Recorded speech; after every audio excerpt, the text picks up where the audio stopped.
Good afternoon, good morning, wherever you are finding us today.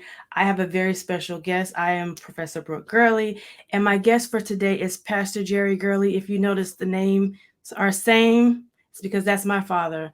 So we're going to talk a little bit, but first I want to welcome you to the show. Welcome you here, Dad. Thank you. I'm happy to be here this morning. Wonderful. I'm happy to interview you about this very important topic.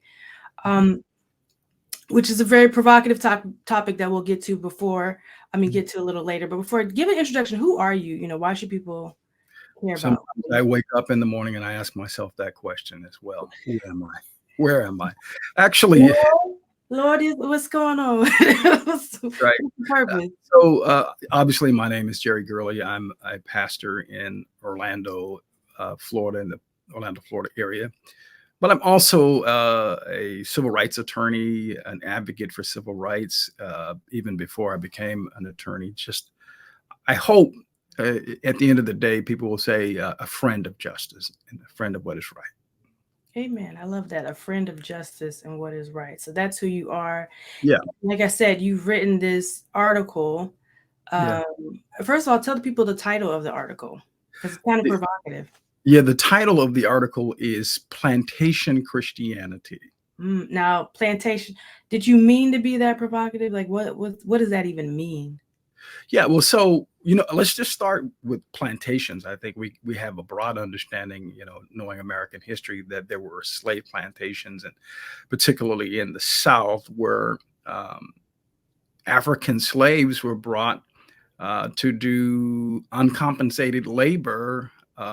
They were literally worked to death. They had no freedom. They couldn't obviously leave. They were enslaved people. So we understand that imagery of what a plantation is. It's a open air prison, for lack of a better term, where people are not free. They're dominated. Their bodies are violated at will. They're beat if they don't comply with the master's expectations. So there's a large amount of African Americans, right? This is the imagery, and a small amount of white people, and the white people control the environment. So that's a plantation. All right. So then you take that part of it, Uh-huh. and then you add Christianity to it. It seems like that those things don't mix. But what I mean to the imagery that I mean to bring forward in that term and that title is that there are some churches where you have large Black memberships, uh, largely evangelical for the most part, but not always, but largely evangelical, where the membership is largely majority Black, but the leadership is white. So wait, let me stop you right there. Are you saying those are like plantations? Are you Yeah, saying that's the whenever you have a large Black population and then the leadership is white, that's a plantation? well, that's a major component. So let me be clear, and if you read the article, you'll know what constitutes a plantation church. But certainly that's the beginning. In other words, if I look at a church and I see that dynamic, then my curiosity is piqued. But beyond that, there's another component, the component of control, and I would say the component of manipulation, exploitation, and domination.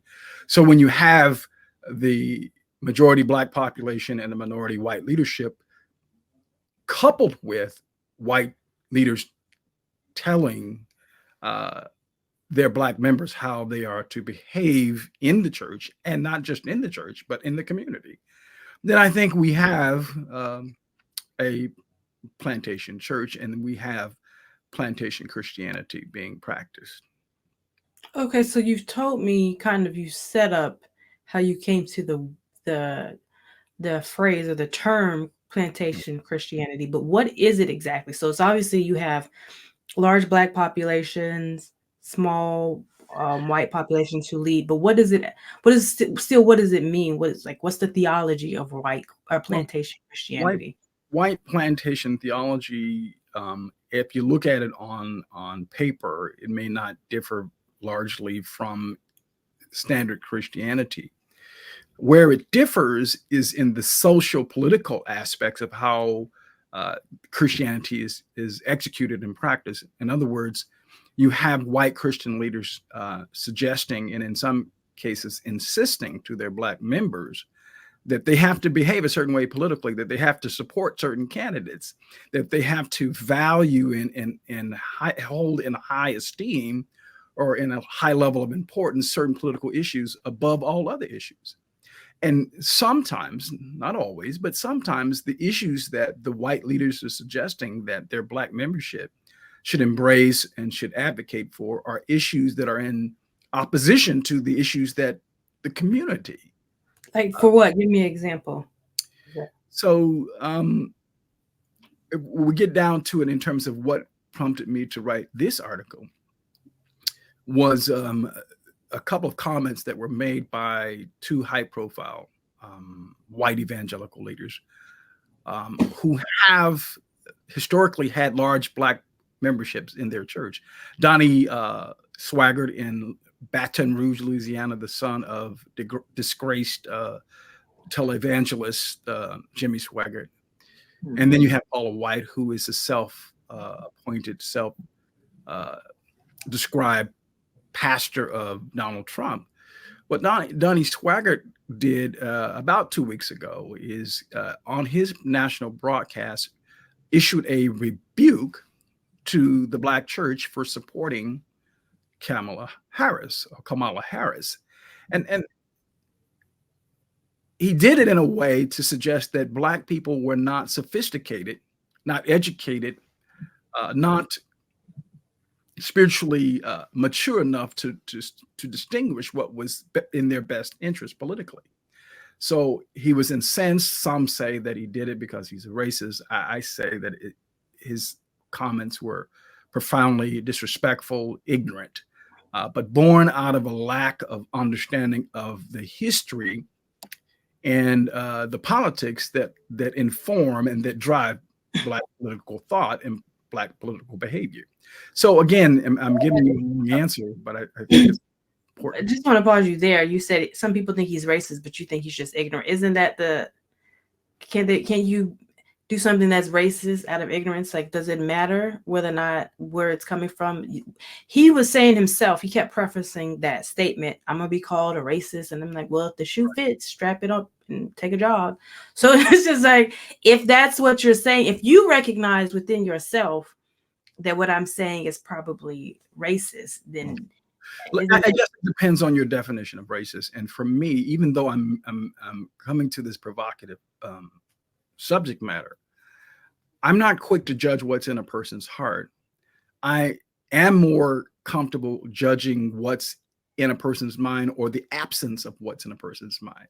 So I'm assigning it to his ignorance as opposed to the state of his heart, because really only God knows that. I might suggest that, but it's going to be a lot of data on the table repeatedly before I call someone a racist. And I agree that people can do things that are on the surface racist, even though they themselves may not have racist motivations. Regardless of what his motivation was, it was deeply offensive. It was disrespectful to, quote unquote, issue a rebuke to the Black church. But it's not the only time it's happened, right? I mean, and that's the point. Every 4 years when there's a presidential election, these white evangelical leaders who have large Black memberships take it upon themselves to remind their Black members that they must vote for a certain person because this is the will of God, which is completely outrageous. And so that's just a huge way, or a significant way in which this arrogance, this cultural arrogance, this assumption that we Black people are childlike in our understanding of the world. This is one example, a repeated example of how it manifests itself.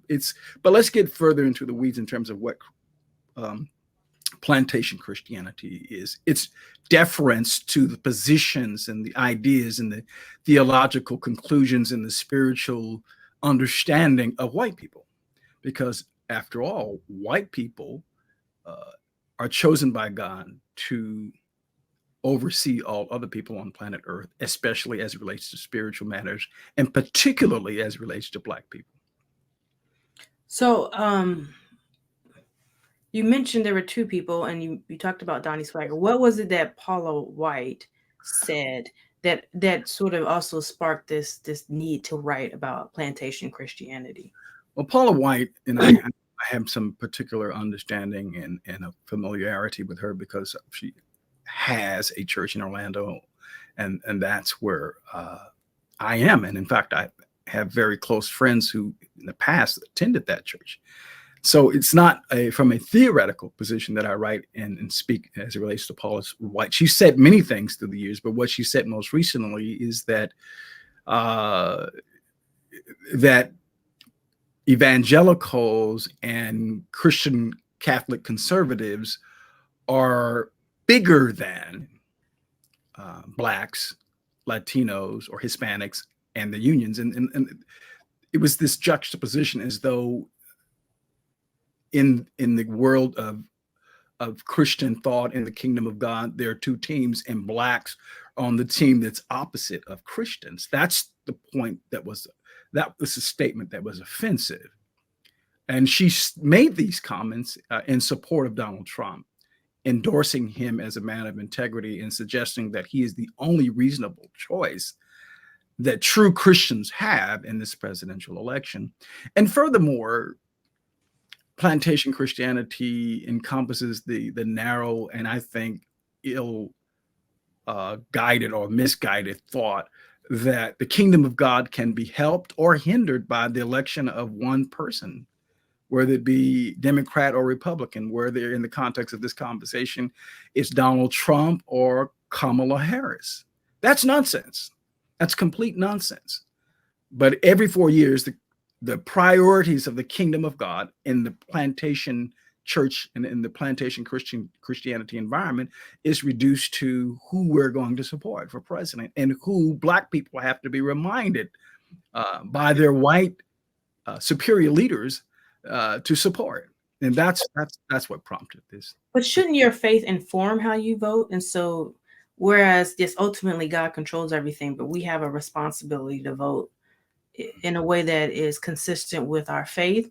And so for them to say, hey, I don't think this candidate is consistent with our faith, is that really so bad? I mean, is it this other separate thing? It's not so bad if it is offered as a suggestion, right? I mean, if it's offered as a recommendation, if you say, my understanding of scripture and the leading of God on my heart causes me to believe that X is the best candidate, that's one thing, right? But remember, this is why I use this language about the plantation, because on the plantation, the master doesn't have a colloquium with the slaves, and he doesn't have a conference with the slaves, and then there's a majority vote. It's nothing like that. The master is the absolute dictator, and what the master is doing is passing out edicts.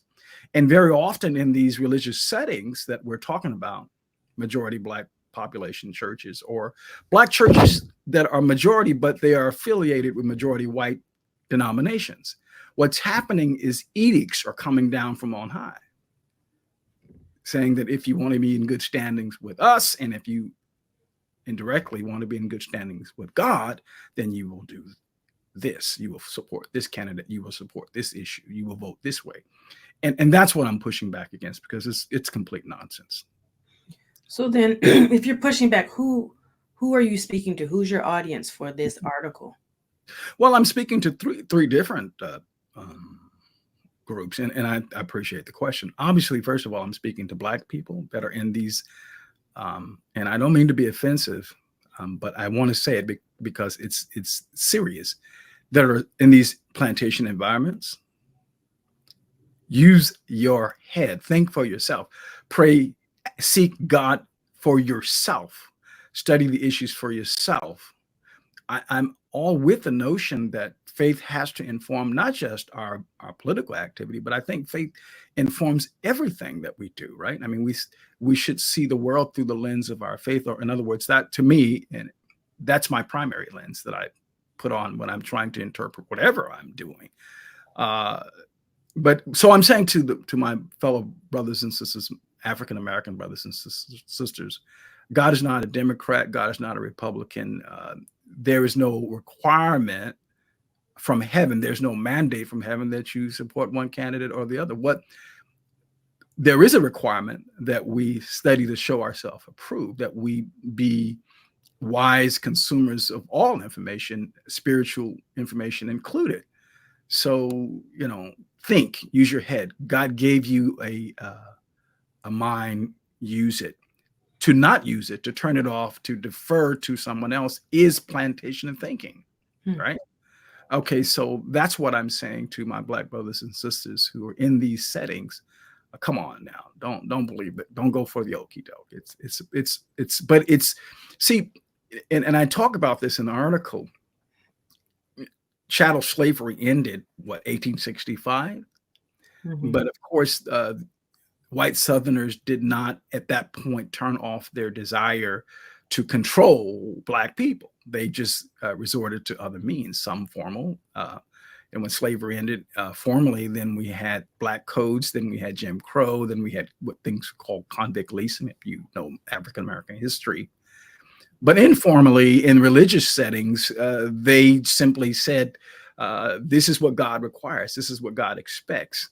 And since some of us were so conditioned and so accustomed to looking to the white master for guidance and direction in every area of our lives, we just simply went along with that. And so, yeah, this is all that goes into plantation mentality and plantation Christianity. So that's one group. In the first group that I'm speaking to, the second group is just white members in white Christians.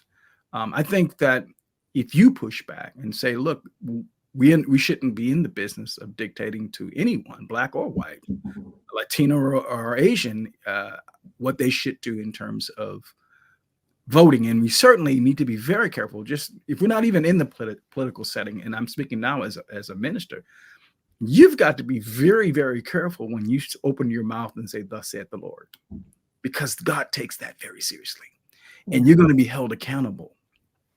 So I think that generally speaking, all Christians, not just Black Christians, should push back. And then to Paula White and to Donnie Swaggart and ministers like that who taken it upon themselves to view Black people as someone that's somehow disloyal to the kingdom objectives, and to Donnie Swaggart, who took it upon himself to rebuke the Black church.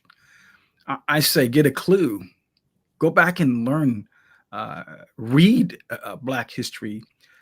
See, and this is why I assign it to ignorance, because Donnie Swaggart's, I believe this, and because a lot of people are tripping about that one clip of probably about a minute or so, but the entire sermon is an hour long. And I encourage those who really care about knowing what the facts are to go back and to look at the entire sermon. I think the title of the sermon is "Speak Now or Forever Lose Your Freedom." I believe that's the title. Oh, wow. So what was he saying in that? I know you want us to go, but some people don't have an hour. Can you give us the cliff notes for what that sermon is about? Well, America is on the verge of becoming a communist socialist nation. That America was founded by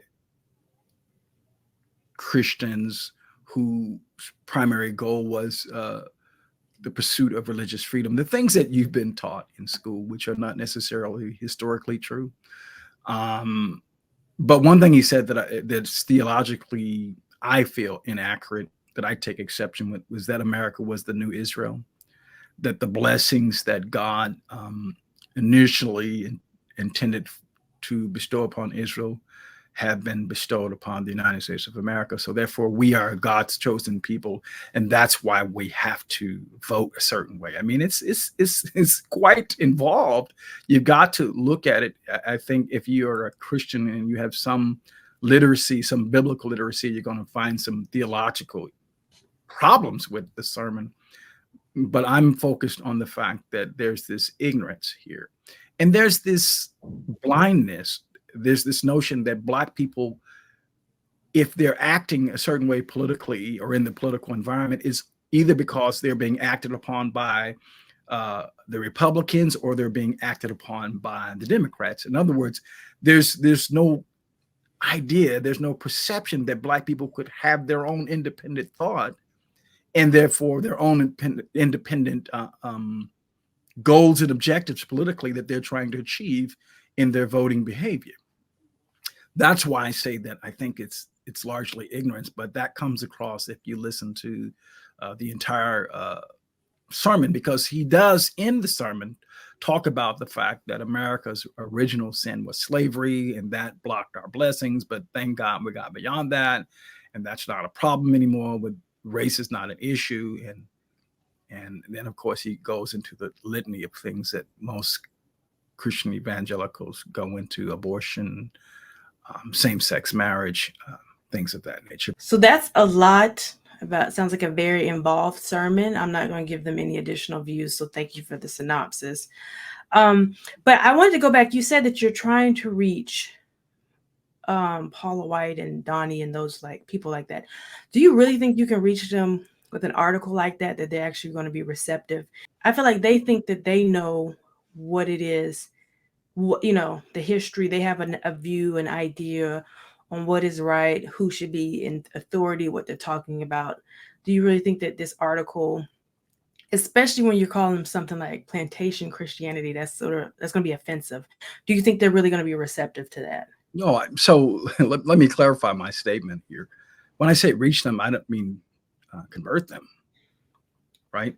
I meant let them know that there is actually a opposing view out there, and that they're not going to be permitted going forward to make these extremely offensive and ignorant and disrespectful comments and not be challenged by members of the Black community. That's what I meant by that. I want them to know, and I see I'm not coming out calling them racist, but them to know that perhaps there's a different perspective there. Well, perhaps they're racist. And search yourself. Okay. Right. So, and yes, but I told you who the primary audience was: the Black people. Right. Well, because what I want is a conversation among Black people. I want them to say, I'm not at a plantation church. Okay. If they start that, then there's reflection. Right. Right. But I think too, what is offensive, why I went back to the Donnie and Paula, is because these are two people, and I think you mentioned it, who came to prominence off of a Black audience, especially Paula White, who I say she always struck me as someone who was cosplaying as a Black preacher. Like, it was clear she was imitating and trying to appeal to Black people, and so then to turn around and to act like you need to tell us what to do, or that you're separate from us, because her comment was, numerically as voters, we're more. And I'm like, why are you distancing yourself from the same population that helped you rise in prominence? A Black church that you took over, we're not going to get into that, and and that you have, and now, but when you see yourself politically, you see yourself as separate. I'm a Christian over here and Black people over there. I find that highly offensive and problematic. Sure. And it's also, as you were saying, to the Black people that go to those churches, it's kind of, what are y'all doing? Yeah, like, she doesn't see herself in you. She does not see herself in you. This is your pastor. Over here, Donnie has no problem rebuking the whole Black church. First of all, we can even talk about the fact that the Black church itself is not a monolith. So there's not one singular Black church. So what does that even mean?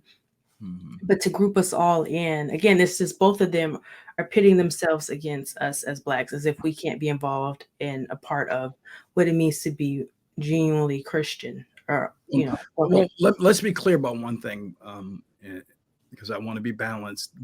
Donnie Swaggart was specifically rebuking the largest, he didn't identify, the largest African-American Pentecostal organization in America. Now, I'm going to put this out there, that from what I know about that description, that there's only one organization that fits that group and that definition, and that's the Church of God in Christ. Well, he didn't just say that. When he rebuked the Black church, but he based it off of because comments that were made, a comment from the somebody, endorsement or the support. endorsement of somebody from the largest Black Pentecostal church, which is, again, even if he was rebuking Kojic, you have someone like Bishop Wooden in North Carolina who is very conservative, very much on board with all of that. So it's like you're rebuking a population that, again, is not monolithic, even politically, but definitely not even theologically. So just because Black people going to church does not mean. And I say that comes back to he's doing that out of ignorance, right? He doesn't, what you just said, he has no clue about, right? So and emotions, so ignorance and emotions mixed together is a toxic brew. Yes, and I don't want to dive in and make sweeping generalizations and conclusions and say you're a racist, because then of course that goes down a rabbit hole. I want to say and I'm speaking largely to the Black membership of these churches, of these plantation churches, who are plagued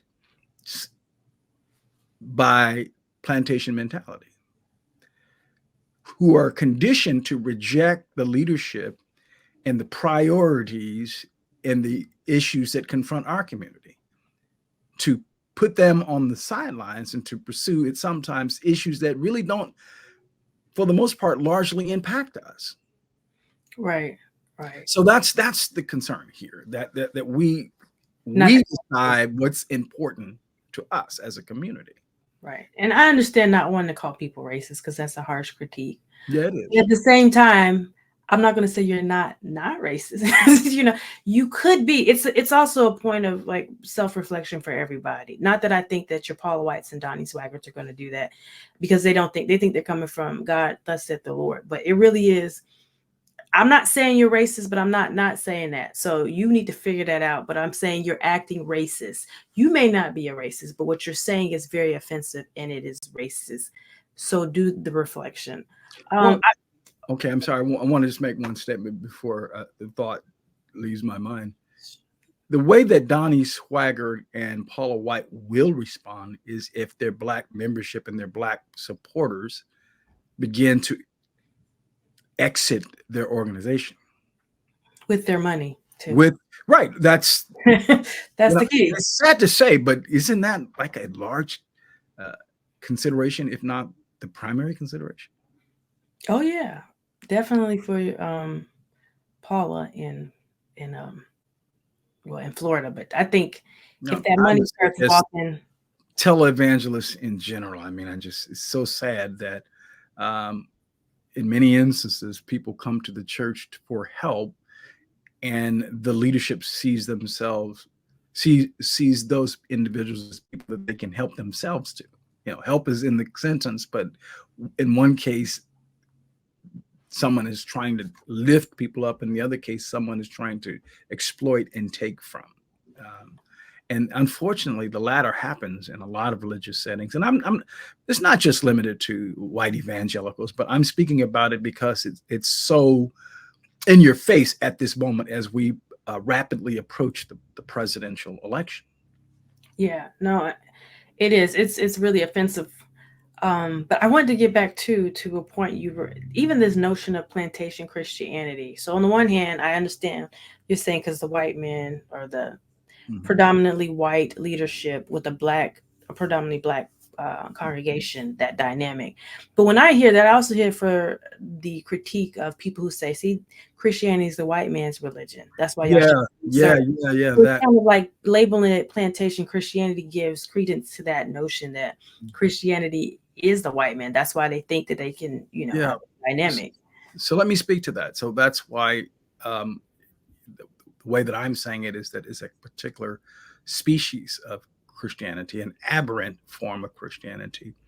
And Christianity is very tenured on the continent of Africa. One of the oldest continuously existing churches is the Ethiopian Orthodox Church that has its origins, some say, when Matthew, one of the disciples of Jesus, came down in 60 AD and preached the gospel.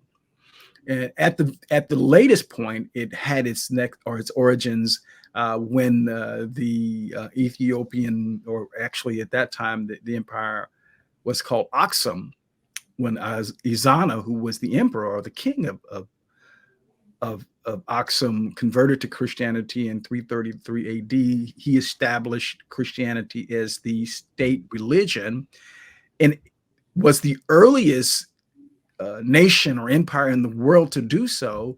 And from that point up until yesterday, Christianity is still the predominant religion in that particular African country of Ethiopia. So if you say that Christianity is the white man's religion, and that Islam, which is often the next thing that is said, is the religion that was primary to the continent of Africa, to the indigenous people of Africa, then I would say that you simply don't know the full breadth of African history in the history of Christianity. And then also, if you just look at where Christianity is exploding in the world, it's not Europe. Christianity in Europe is in a state of atrophy. It is contracting. Christianity in the West is contracting, but Christianity is growing, it's reviving, it's exploding. That word I've used before, but that's perhaps the one word that comes to mind. There's exponential growth. And our African brothers and sisters on the continent of Africa are embracing that. I'm not running away from. So there's something about Christianity that resonates with Africans worldwide. So no, I'm not saying that Christianity is a white man's religion.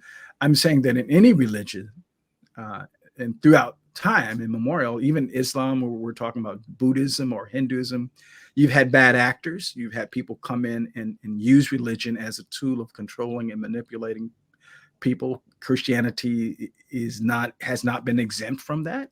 Currently is not exempt from that. So I'm talking about a particular aberrant manifestation of Christianity. Obviously, this shouldn't exist, but it does exist. It does. So then ultimately, if you're not saying this is the white man's religion, or you're not trying to call anybody racist, what is your goal for this article? What would you, I know you mentioned getting people to think and trying to reach the different audiences, but what is it that you hope to achieve with this? Well, I want a conversation to start among Black people that are at these churches, right? And let me just say this. I have friends, I have family members. I know. We do have family members. Who are plantation Christians, who think and who carry the water for white evangelical Christians, who message me and other family members about this nonsense, and they try to convert. And that's another issue that's going on, is that we see in our community. The white evangelical Christians not only tell their members, their Black members, how to vote, but then they also encourage them to go out and to be evangelists in the Black community, to try to convert other Black people to think the way that they think politically. And that too is deeply and profoundly offensive. So yeah, I'm hoping to interrupt that, right? I'm hoping to break that down, to stop that dead in its tracks. So there's an immediate thing that I want to happen, which is conversation in the Black community. And is this a thing? Is there such thing as a Black? And you don't have to. The people who read this article, Plantation Christianity, the people who see this video, you don't have to agree with me, but is it something that is happening? Possibly. I say yes, obviously, but what matters is that we're having the conversation. So to answer your question, what my immediate desire is, it's been happening forever. Let's just go ahead and put it on Front Street and deal with it. And you also mentioned in this article too about some demands, but there was also an important point before you got there where you were saying how historically the difference between Blacks and whites is that white evangelicals are praying to God, and I'm trying to get praying for America. Praying for America, whereas Black people are praying about America. Right. And that kind of, I like that line because it really So as it explains the difference between how we're engaging God about this country. One of them like, Lord bless this country. We're like, Lord, you see what they're doing to us, right? we're reporting a We're crime. just like, you see this, help us. And so, and from there, like you also then mentioned some demands, but I think that those demands stem from that line. Right. Those, Yeah, I mean, yeah, it's so there's this term that has been introduced into the American nomenclature, the American lexicon, which is Christian nationalism. It's where we conflate loyalty to God and the preservation of America as loyalty. Loyalty to America is the same thing as loyalty to God. And the advancement of Americans or America's objectives around the world is the advancement of the kingdom of God. And they're totally not the same thing. But so then when Christians, white Christians, some of my, not all, but some of my white Christians brothers and sisters are praying about America, for America, they're like, Lord, and continue to bless and continue to expand and continue to protect this structure. Black people, oh Lord, please relieve us from this structure. Deliver us from evil. Right. We're at the police station reporting a crime. Right. And saying, Lord, when you're going to help us. And I think that there's a total blindness there in ignorance from Paula White and from Donnie Swaggart and similar characters about this very basic dynamic, right? So that's what we're talking about. Right. And like I said, from there, you said that there are some demands. Yeah. So getting to this point, that this idea that Black people are childlike, so they vote or they don't vote based upon who's acting on them, as though we are a lifeless object. So either conservative politics are going to be poured into us, or liberal politics, but we have no inherent innate thought, and that's complete nonsense. And if you look at Black political activity over decades, over centuries, you see some consistency there. And there's 7 things, and these things, this is not an exhaustive list of things that Black people want, but 7 things that I've seen in studying Black history in Black political behavior is we've always, number one, we're concerned about our safety, right?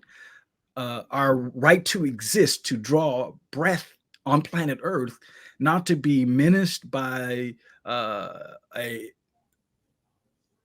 crazy slave master who beats us to death, or someone, if we manage to escape the plantation, a slave hunter who's going to brand us and mutilate us, cut off our toes, our hands. In other words, our bodily autonomy is an issue. It's just fundamental, right? Mm-hmm. And in this day and time, most sharply played out in, are y'all going to stop the police from killing us? Are we really going to ever get some justice? Are we going to come to some understanding that we have a right to live? You see, so that's fundamental. That's been our issue from the time of slavery, when we were trying to escape the slave catcher in Africa, to yesterday. Right. All right. So that's a demand. That's, our politics are driven by that. Who's coming down on that, on either side, on that issue? Right. Can we live, basically? And can we live? Right. Can we exist? And then not the same, but running a close second behind that is, are we going to ever be given full citizenship? And the indicia, the marquee of full citizenship around the world is the access to the franchise, the right to vote, the unobstructed right to vote. Which still today, we've never had the unobstructed right to vote, ever. And we don't have it right now. Right. We have rights on paper, right? But then we have southern states passing laws to make it more difficult to vote. Identification systems, where a college ID is not acceptable, but a hunting license is. That's neutral on its face, but it's discriminatory in its impact, and they know what they're doing. Right. In Florida, where I live, the governor, Ron DeSantis, taking away an entire Black congressional district that existed for over 20 years. And still losing. Changing districts, to closing down polling stations, to reducing the amount of days that are available for early voting. We have been obstructed. We are currently being obstructed. Our politics are driven by who's going to support the notion that we should have an unobstructed right to vote. the ballot box, right? And then livable, affordable housing that is unaffected or unencumbered by the issues of race. I think that speaks for itself. That's been our priority. That is our priority. The right to free public education that is sufficiently resourced. And we go back to the time, for time immemorial, it was illegal for Black people to read. Right. Let alone have a school that they attended. But when they begrudgingly gave us a school, it was a broken down, dilapidated one-room building, and books were the hand-me-downs. My parents talked about that, getting books that had the name of John, Jan, and Jack, and Bobby, and Harry, and Larry, the people who had the books the years before. So we need sufficiently resourced schools. We need adequate free public education.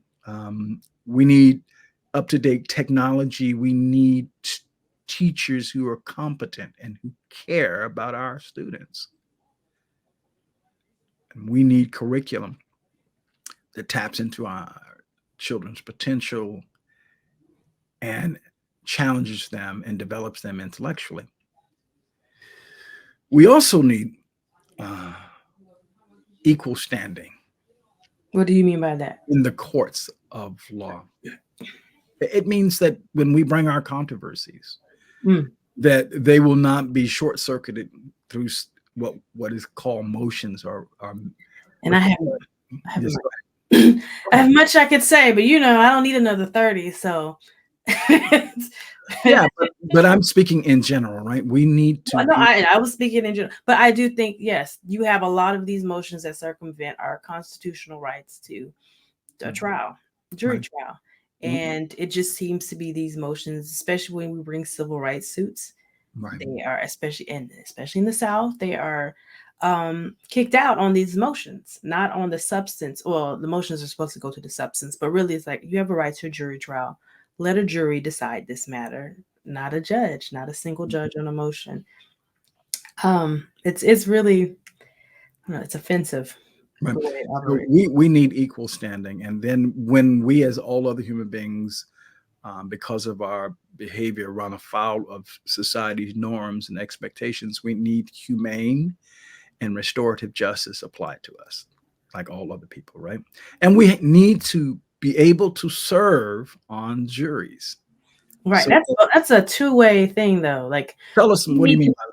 I'm saying we need to be able to do it, meaning that the other side, because when we go to court, the other side is always trying to knock off all the Black people. It's in a criminal trial for sure. Even in certainly been my experience in every trial that I've gone to, and most except one, and it was a Black woman on the other side, and she didn't do it. But every other time they knock off, and these are discrimination suits, so they're knocking off Black people because they don't want our voices on there.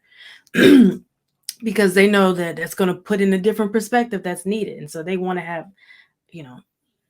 a very absent, non-Black jury to decide a point of discrimination. That's not a jury of your peers. So they have that. But then also I said it's two ways, because Black people try to get off the jury too.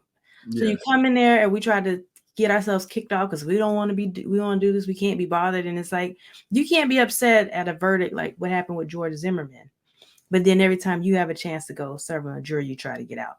These two things are connected. You have to be there to force them to force you out, and they have to give a race neutral reason if the other side is awake. And then you need to go in there and you need to have a position and argue your point, whatever you see is going on from the trial. But we can't kick ourselves off, and we can't allow the other side to kick us off. And so it's a two-way street. That's what I'm saying. It's just like, and I agree. We have to have many different perspectives in the jury room. And certainly when there are people of color, and certainly when there are Black people being tried or having their issues tried, whatever they may be, it's important to have Black people sitting as decision makers. And I'll leave it at that. And two more things, because I'm highlighting 7 things here that drive Black politics, right, and Black political activity. And I'm hoping that maybe Donnie Swaggart and Paula White and others who think they know or what Black people, the reason why Black people vote the way they do. And yeah, Black people are not monolithic. However, from the time of Obama through Clinton, as vote through most recently the vote with Joe Biden, Black people are supporting the Democratic Party at a percentage somewhere around 90%. And the reasons for that is not that Black people think that Democrats love them and are in for them and get the picture. This really is a vote against something, right? Right. It's more of that, because Black people are voting against the other candidate because they see that candidate has either in his actions or her actions or in his words or her words manifested or demonstrated a hostility to the things that I'm talking about. And that's what drives Black political vote. But the other thing is the right to economic freedom. And that includes protection from all forms of discrimination, lending discrimination, healthcare discrimination, employment discrimination, governmental assistance to accumulate intergenerational wealth in the form of government-backed loans, low-interest loans, in the form of land grants in some cases, which all of these things have been provided to white people historically in this country by the government. Right. And they've been able to create wealth and pass that on to their sons and their daughters. And I'm not crying about that. I'm just saying that that's what we need as well in the Black community. And then lastly, and I've kind of talked about this already when I talked about the right to vote, the right to self-determination manifested in proportionate representation of Black leadership at all levels of government. In a state like Mississippi, where Black people are roughly 42% of the population, they don't have a Black senator or U.S. senator. There should be a Black U.S. senator. Right. In a state like Louisiana, where they've gone through where the federal court system had to tell them most recently, you need to create another Black congressional district because there's enough Black people in that state. And they fought it every step of the way. We say that we are democracy. We say that we are the beacon or the city on the hill for the rest of the world. But when it comes to Black people, we are not getting proportionate representation. And therefore, we don't have full participation in this democracy. And our politics are driven by this. Okay? Right. For those who care to know. Right. Those 7 things. Exactly. We're just trying to make America more democratic, really. At the end of the day, all these things are saying you claim to be a democratic society, then let us participate in this way. And these are our demands. Not the ones that Paula and Donnie are trying to put on us. We are actually trying to make America more American by these demands.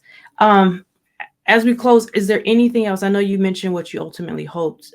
Do you think this article actually have an impact on what you're putting out? I'm sure that it will have an impact on some people, if not to make them angry, if not to engage them in a conversation about why their church is not a plantation church. Here's my thinking, as a lawyer and as a minister and as a Sunday school teacher, if people are talking, learning can happen. If people are contemplating any issue, then learning can happen. And so I hope that learning will happen in our community, our meaning the Black community, then in the much larger community, the Christian community, and even the broader community in the American community. Awesome. Well, with that, I love that. When people are talking, people are learning can happen. So I hope learning happens. Thank you again so much for joining us. I enjoyed this conversation. I hope everyone will read the article. Where can they find the article? Well, I have a platform, a social media platform, the Freedom and Justice Institute. You can find it on YouTube. You can find the transcript on YouTube. You can find it on my Facebook page, or our Facebook page, which is also the Freedom and Justice Institute.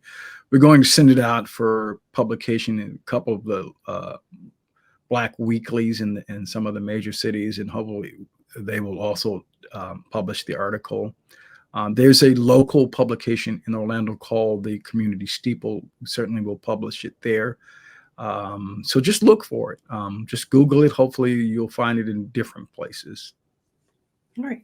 Thank you so much. Thanks Thank you for joining having me. me. All right. Take care. Thank you, everyone.